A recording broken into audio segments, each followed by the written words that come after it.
Hello and welcome. My name's Josie Currie and I'm a Year 11 high school student at the Riverina Anglican College in Wagga Wagga, Australia.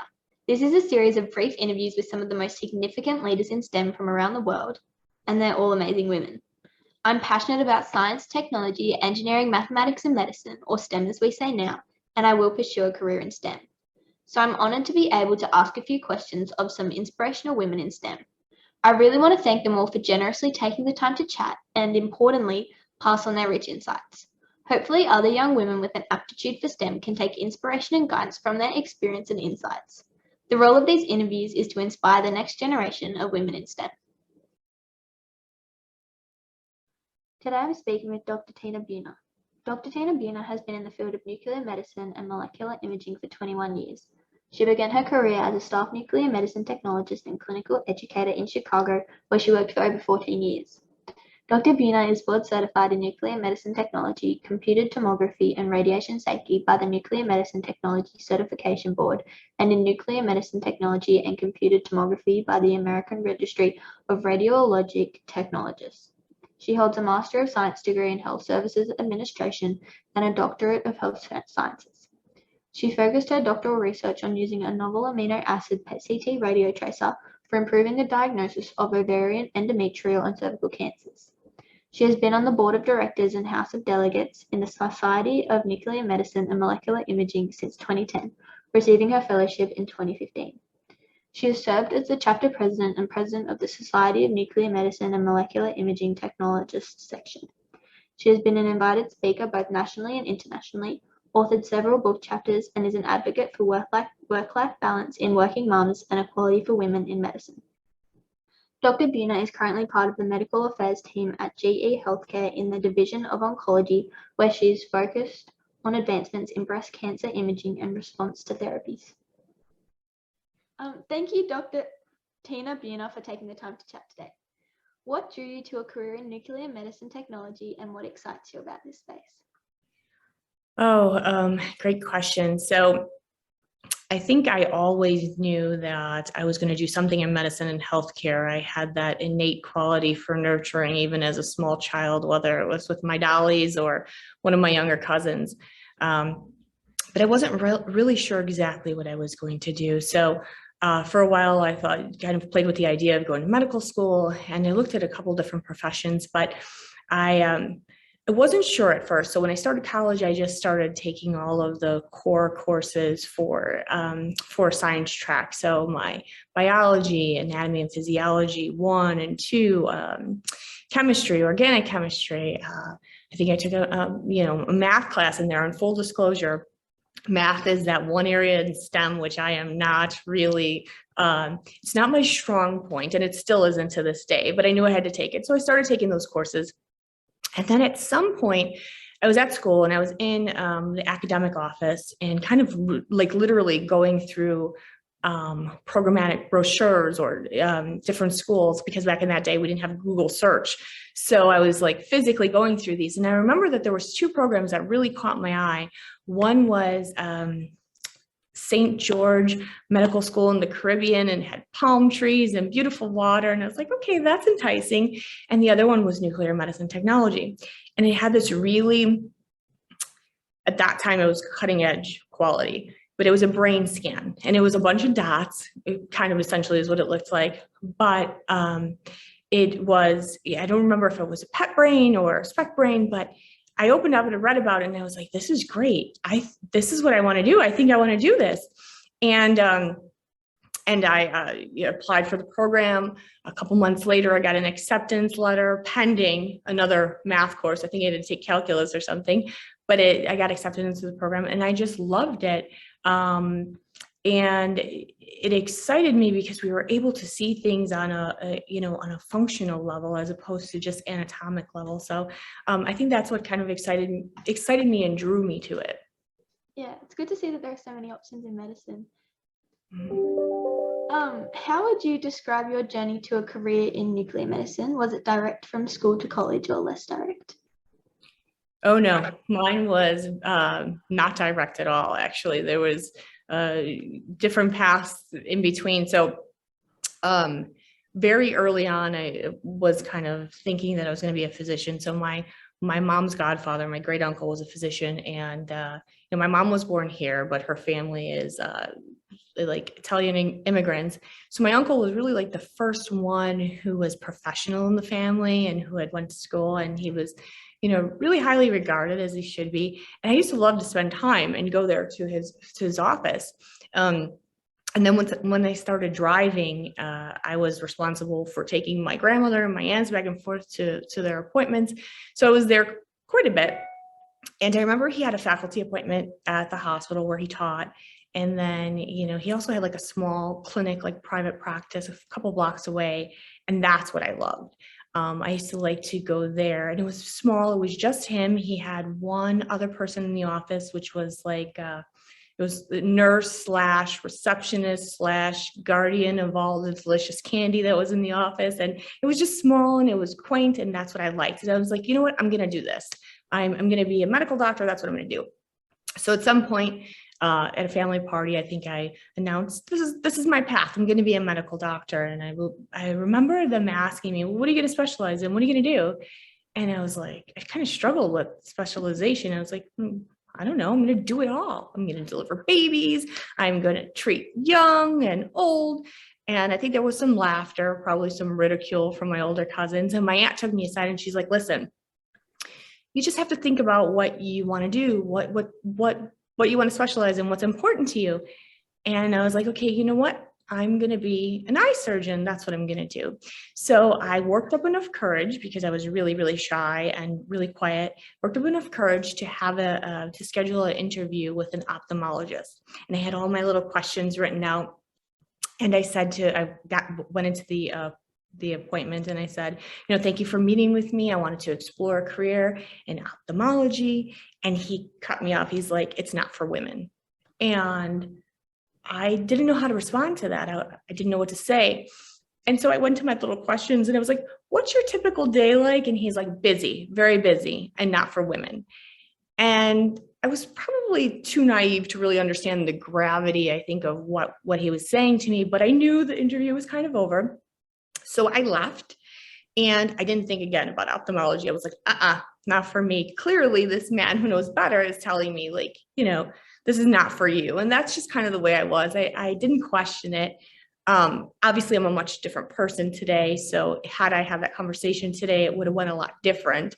And probably, probably someone would have came out of the office crying, and likely it wouldn't have been me, but that didn't happen. It was a different time. And then from there, it was just shortly after that I found the program on nuclear medicine.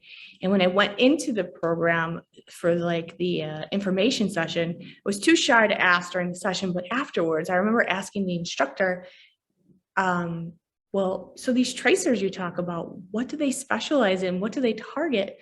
And he's like, well, everything. And I was like, yes, this is for me, like, perfect. Okay, light bulb went off. So no, my path was not direct by any means. Yeah, sounds crazy. What leadership skills did you draw on to navigate your Society of Nuclear Medicine and Molecular Imaging Technologists section presidency through the COVID pandemic? Oh, great question. So I think that my greatest leadership skill is organization. So I'm very, very organized and very strategic, which helps me to meet my goals. My methodology is rather archaic in that I physically write down everything on paper. And but that helps me. That's how I'm productive. So I'm very organized in that sense. So when I went into leadership, into the presidency role, I did so. I think we all go into leadership kind of wanting to elevate the profession in some way. And I had my strategic plan on how that was going to happen.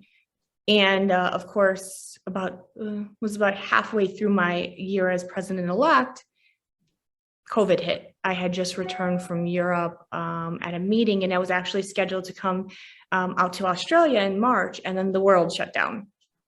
And when that happened, my whole strategic plan for my vision for the next year kind of went out the window, because we were faced with things that we had never seen before. And one of the things that I've learned in leadership is that when you need to make decisions that affect other people, you kind of look at what has historically been done, right? Like the precedents that's been set. And it's not, every situation is individual, but you at least have a baseline of where to start from. And that didn't happen during COVID because everything we experienced was unprecedented. So I think, I did the best that I could with having all these new situations. And, I tried to really balance feelings and emotion with, being rational and doing what was in the best interest of the membership. And at the end of the day, I do believe that I, try to do what was in the best interest and I sleep well at night. But I know that towards the end of my presidency, it probably required more resilience because I couldn't make, everyone happy. So I would say organization and resiliency. Those would be my two. Yeah, great. And Thanks. what do you see on the horizon that would inspire the next generation of nuclear medicine technologists? Oh, that's a great question. So when I started in nuclear medicine, PET was, it wasn't really even taught in my curriculum. It was more of like a subspecialty. We had one FDA approved tracer that looked at tumor uptake and glucose metabolism, and that was pretty it. And we know that, not all tumors have high glucose uptake. So it was limited in that sense, but it was the best that we had. And it was, it was cutting edge.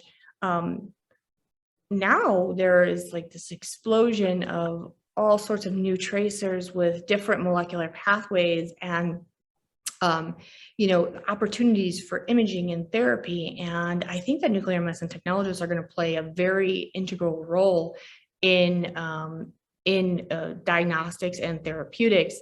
If I look at just the work that I do in oncology, specifically in breast cancer,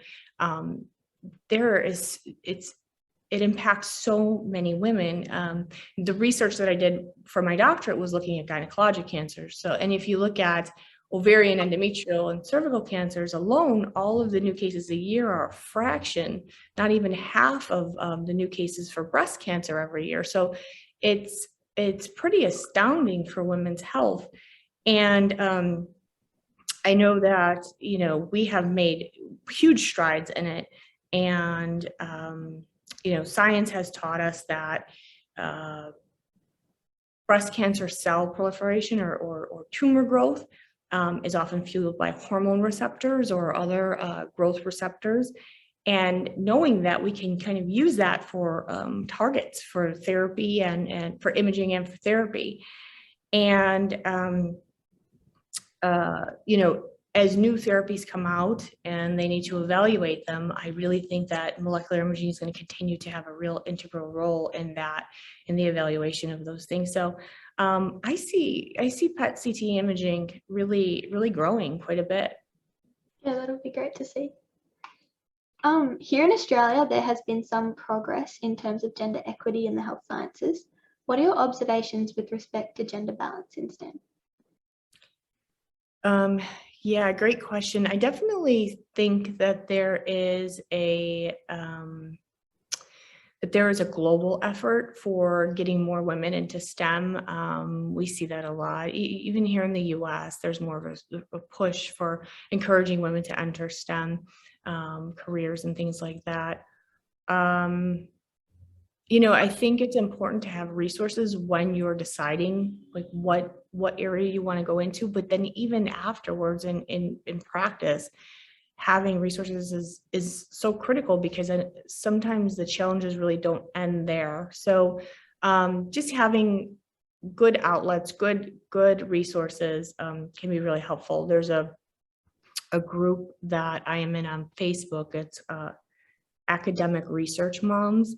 And it's basically a site where women and moms talk about work-life balance and kind of can share their successes as well as some of the challenges that they face as women in their career. So it's good to have resources. Yeah.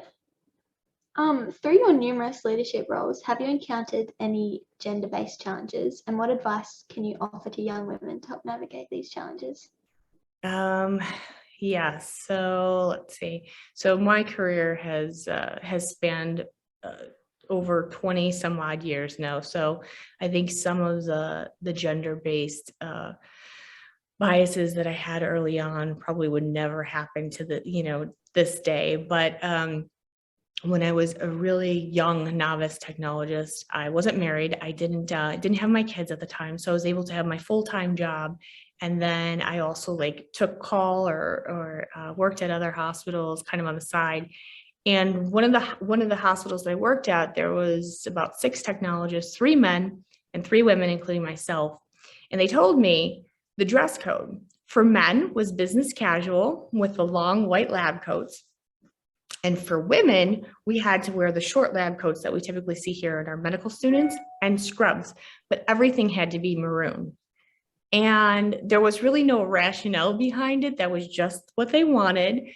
And I was so disappointed because maroon is not the color I would ever pick for my pale skin. It just doesn't complement well. But they couldn't give me a rationale about why this was their dress code. It just was the way it was. And obviously that would never fly today in today's world. Female technologists would go straight to HR and that just wouldn't happen. But that's something that happened really early on.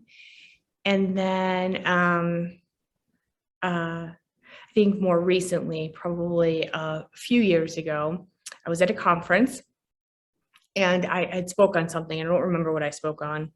But later on, I was in like the reception. There was like a small reception in the exhibitors hall. And a man came up to me and he introduced himself and he said, "I heard you speak earlier. I really liked what you had to say." And then he said, and for a moment I was like, oh, this is a nice compliment. And then he said to me, "You are so much more intelligent than you look." And I stopped and I looked down at my feet because that was the first place that caught my attention, because in that moment I didn't know what to say. I felt shame. I felt probably a little bit some anger.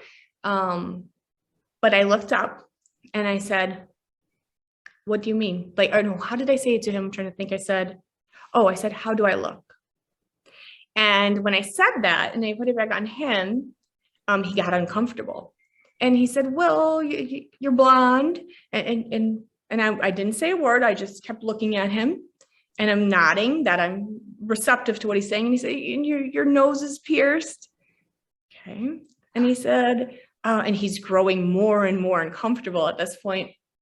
And he said, and your heels, what are they, like 5-6 inches? And at this point, I've let him finish, and I could see that I'm really now he's uncomfortable, and I can't let him see he's got the best of me because I wanted to tear up. And I just said, I've never seen anything that I've never seen any evidence that shows that one hair color over the other supersedes, one in intelligence or intellect or some of the other things you mentioned, but I would be open to hearing about that. And he said, "I'm sorry." He said, I didn't mean that. I didn't mean to insult you. I meant that as a compliment." And I said, "That's not a compliment. It's a degradation of my femininity." And he said, "I'm sorry." And then he kind of walked away. And, I've seen him like once or twice at conferences since then, and he avoids me like the plague, but I make sure that I stomp my heels a little bit closer to him every time I do see him. So that was a pretty intense gender-based bias that I think that I had, where, there's this thought that you can't have all these things. You can't be intelligent, attractive, professional, and all these things together. And I think that's a really sad thing for us. Yeah, I agree. As a woman, do you feel pressure to trade off career versus starting a family? And do you think gender plays a part in work-life balance? So I do. I experienced that with my own children. I got married kind of young. I was like 23. I had my daughter at 24, 25. And when my kids were little, I decided that I was going to go back to work part-time only. And apparently I was the catalyst for that, because no other technologist had ever gone to work part-time after they had kids. It just wasn't looked at as professional, but that was something that I wanted to do. So I did. I went back to work part-time, and there was a lot of times where there were leadership roles I came across that I would never be considered for because I was only part-time. And that was okay. Like I was fine with that. And then I eventually, when my kids were a little older, I went back to work full-time. And it was a hard balance. My mom had passed away suddenly. I was 29. My kids were very small. My daughter was like 5. My son was not even 2. And then 2 years after that, my dad had passed away. And like right after that, I wound up separating from my ex-husband. So I had these 2 small children that I was trying to balance, being mom, being professional. There was some very trying times in there. I remember being a technologist on call and not really having a lot of resources because my parents were gone, and I would have to take them into the hospital with me. So I would have my daughter by the hand and I'd have my son on my hip, and go in and I'd kind of put them in the office and close them so they were safe. And then I'd go scan the patients that I needed to scan and go back. So there were times that, I was tired. I was a young mom, but I was tired. I was not quite, there was times where I was too tired to crawl on the floor and color with them, or I'd fall asleep watching High School Musical or Mickey's Playhouse for like the 17th time that week. But you make it work. You find a good balance. The nights are long, but the years are short, and you eventually figure out how to do it, and you find a good balance and you make it work. So yeah. And what have you drawn on most in balancing personal and professional lives?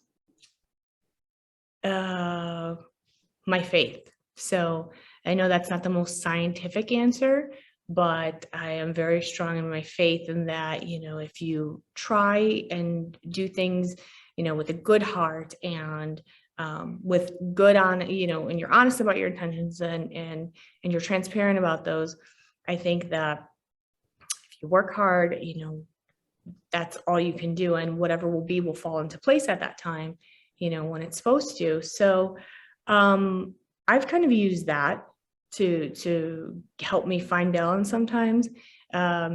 The other key that I use is this on my iPhone, the do not disturb function. So a lot of times during the day, I'll put this on because I can't focus for my work. So I'll put this on, so all my messages, nothing comes to my watch. Everything goes to some limbo place until I shut it off later. And there's days that I don't, I don't get a chance to stop working until 7 p.m. But at that point, work phone goes off, goes on silent, and I'm responding to many, many text messages at that point. So there's a lot of things I think that we can draw on to find good balance, and at the end of the day, I just put it in faith that it will be what will be. So yeah, that's great to hear. Are there any experiences from your journey that might inspire the next generation of women in STEM? Yeah, great question. I think, kind of as I mentioned earlier, my journey was definitely not direct by any means. I had challenges, and my parents divorced when I was pretty young. So for all intents and purposes, I was, it came from a single family home. I was raised like in inner urban city, Chicago. I went to Catholic school for a little while, then I went to public school. But, statistically speaking, based on socioeconomic, environment, I probably shouldn't be where I'm at today. I worked really, really hard, and there was a lot of sacrifices without a doubt.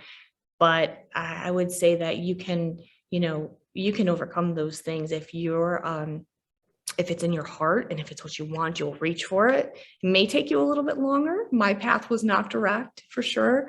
It may take you a little bit longer to get there, but you will absolutely be able to get whatever it is that you're passionate about. So I believe that. And if I could do it, I think anyone, even with complex circumstances, can certainly do it. Yeah, that's a great insight. For young women, what are the essential skills you think they need to craft and navigate a career in STEM? Okay, so that's a great question. I think determination is huge. Like I said, if you want it bad enough, you'll get it. So you have to be, focused, determined, and make sure that even little minor setbacks don't really stop you because you move forward. So resiliency as well. And I think determination and resiliency kind of go hand in hand, but they're both essential. Um, I think that there are some areas where in STEM where maybe still the trend hasn't really caught up to be more women dominant. Obviously, nuclear medicine technology has been female dominant for many years now, at least probably the last 25 years. So we've seen that paradigm shift, but there's a lot of other areas that really haven't. And I think you have to have resiliency to get through some of those challenges that you'll face, and also just in determination. So those two things, I think, mostly. Yeah, perfect. And one question to finish, do you have any other pearls or pitfalls to offer young women in high school with an aptitude for STEM? Yes. So I think high school is it's a little bit of a difficult time because we're just starting to figure out who we are as young women, and it's also a pivotal time where you have to make these life and career decisions that are going to affect you. And that could be kind of difficult if you don't really know who you are or have an identity. It can be scary for sure. I know I felt scared in trying to make that decision. And that's why I kind of, didn't right away at first. I just started taking those classes. But I would say focus on who you are, what you like, what you don't like, and really being okay with who you are first. Because once you figure out who you are, then you figure out what your purpose is. What is it that your purpose is in life? And that can be kind of hard too when you're young, because ultimately the purpose is, when I'm old, what do I want to have achieved? When I leave this world, what do I want to have accomplished? And when you're young and there's that, youthful sense of immortality, that can kind of be a little hard to say, this is what I want to achieve by the time I've left this world. But I think that if you figure out who you are and then what's important to you, what you want, I think the career path will just come in there, and then be flexible as well. So for me, I wanted to help people, and that's kind of ambiguous, right? But it looks different throughout my career. So early on, I was on the clinical side of things, and I actually pulled in that empathy to help people clinically. And now I'm research-based, so I don't see anyone anymore. I don't see patients, I see subjects, I see data. But in that sense, I still feel like I can help people and even have maybe a greater impact from this side of things than I did from the other side. So I think be flexible in how it looks, and it may not look the same when you start to later on in life. So those would be my pearls, I guess, of wisdom. Great piece of advice to finish on. Once again, I want to thank Tina for her incredible insights and for taking the time to not only speak with me, but also inspire the next generation of women in STEM. Thank you so much. Thank you for having me. It was good to meet you. Yeah, you too.